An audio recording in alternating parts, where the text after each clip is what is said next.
Ada orang yang kalau sakit hati itu nggak teriak, nggak marah. Dia tuh cuma diem.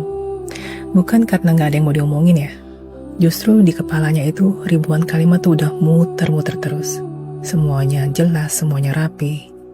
Tapi pas mau dikeluarin, nyangkut di mulut. Akhirnya ya udah, dipendam aja. Dan pelan-pelan pun jadi kebiasaan. Jadi kayak tombol otomatis. Ketika disakitin, ya tarik diri. Ketika dikecewain, ya diam.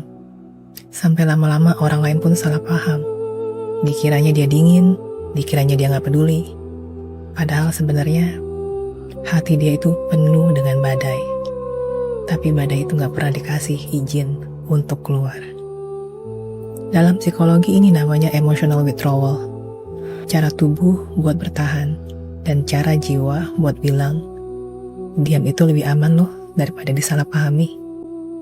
Makanya kalau ada drama, tarik ulur, permainan ego, orang kayak gini gak bakal ikut-ikutan. Bukan karena dia gak ngerasa, tapi karena udah terlalu capek. Dia tahu energinya terlalu mahal buat dipakai menghadapi hal-hal yang gak tulus. Dan lucunya, orang lain pasti bingung. Kok bisa sih dia segitu tenangnya ya? Kok bisa sih gak ribut? Padahal aslinya, itu bukan tenang. Itu adalah luka yang udah dilatih menjadi hening. Dan yang bikin nyesek, orang kayak gini sering mikir, toh gak ada yang bakal bener-bener dengerin gue. Jadinya makin lama dia makin nutup. Padahal dia bukan batu loh, dia juga bukan es. Dia cuma manusia yang pernah terlalu sering ngerasa salah, ngerasa gak dimengerti. Sampai akhirnya dia percaya bahwa diam lebih aman.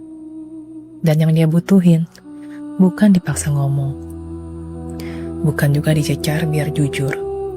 Dia cuma butuh satu, rasa aman. Seseorang yang bikin dia berasa, gue boleh buka suara di sini dan gak akan disalahin. Jadi kalau suatu hari dia akhirnya ngomong ke elo, itu bukan karena elo hebat dalam memaksa, tapi karena dipercaya sama elo. Dan kalau elo sudah sampai di titik itu, jangan pernah main-main. Karena sekalinya dia nutup lagi, elo bisa hilang dari hidupnya selamanya.